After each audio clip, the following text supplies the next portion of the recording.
Someone was not applauding. Thank you and good evening.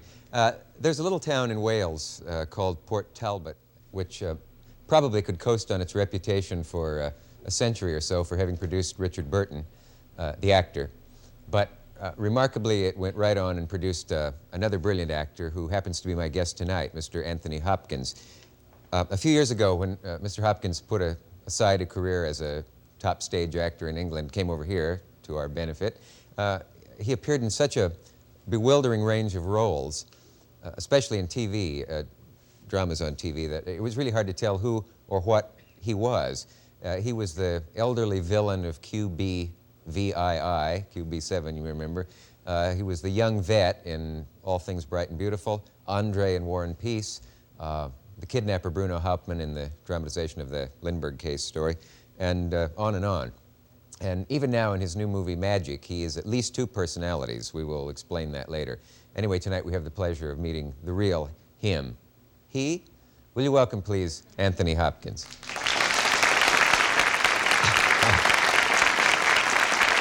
We meet again.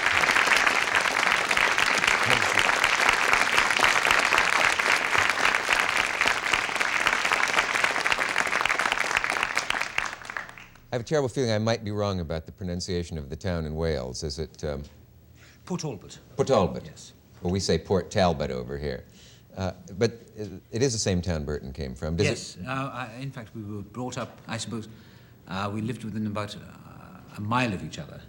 But didn't know each other? Didn't know each other. The first time I met him, in fact, was in Equus, after he took over from Tony Perkins. Does everyone born in Port Talbot have a mellifluous voice and a penchant for the grog?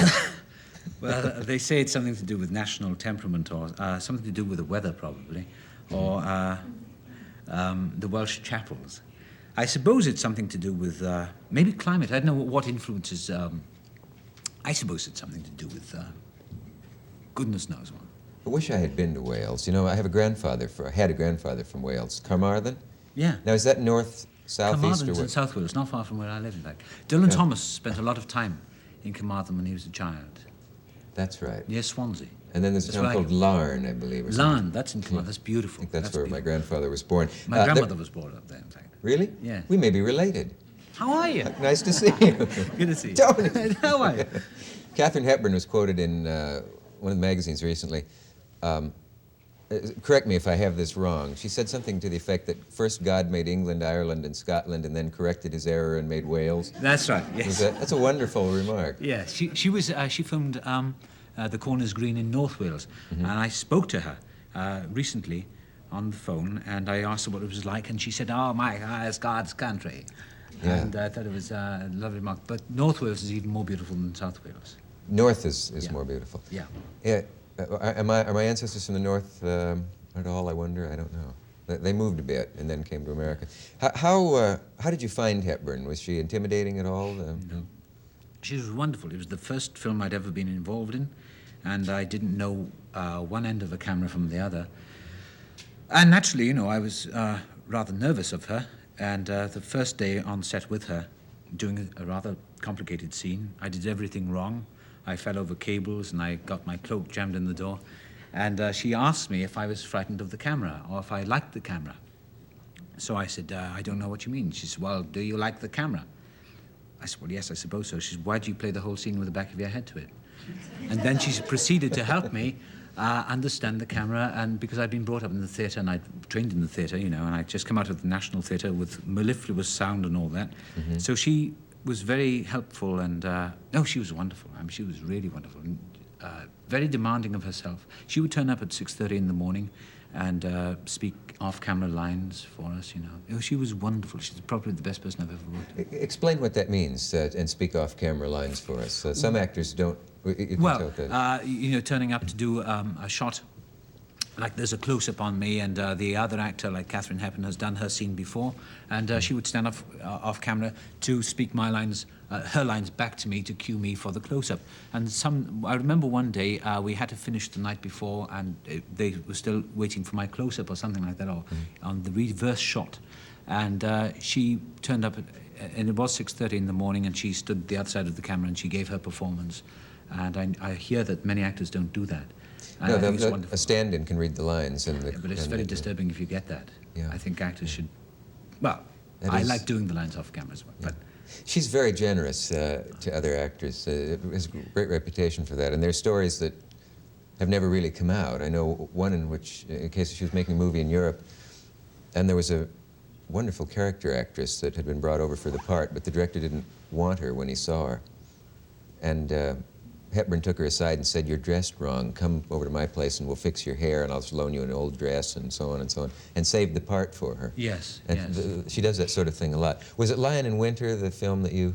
That was the first film, yes. First film you did? Yes, with Peter O'Toole. Yeah. So it was a baptism of fire with those two.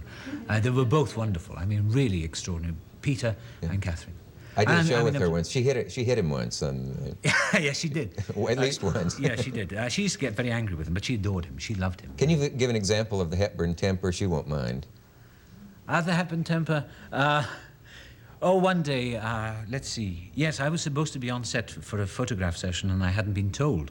So I was blameless. But the assistant director hadn't told me. But nevertheless, I wasn't going to carry the blame for that. But they said, "You must get back on set. You have photographs." And when I ran back on set, I was, I didn't know what was happening. She said, "My God, where were you? How do you think you're doing?"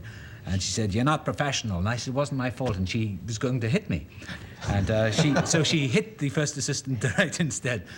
No, and then she apologized immediately. Yeah, she hates being kept waiting, and she loathes non-professionalism. And quite right too. And but she's a wonderful person to work with, and she's very just. I mean, when she blew up that day, she forgave herself first, and then the rest of us for her temper. In that order. Yes.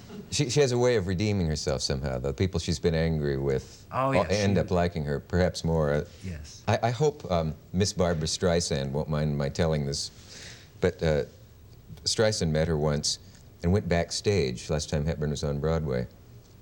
And Barbara said, I didn't know her bio, I didn't know her theatrical history, and she made the mistake of saying to her, "Is it a big change for you, Miss Hepburn, to be on Broadway?"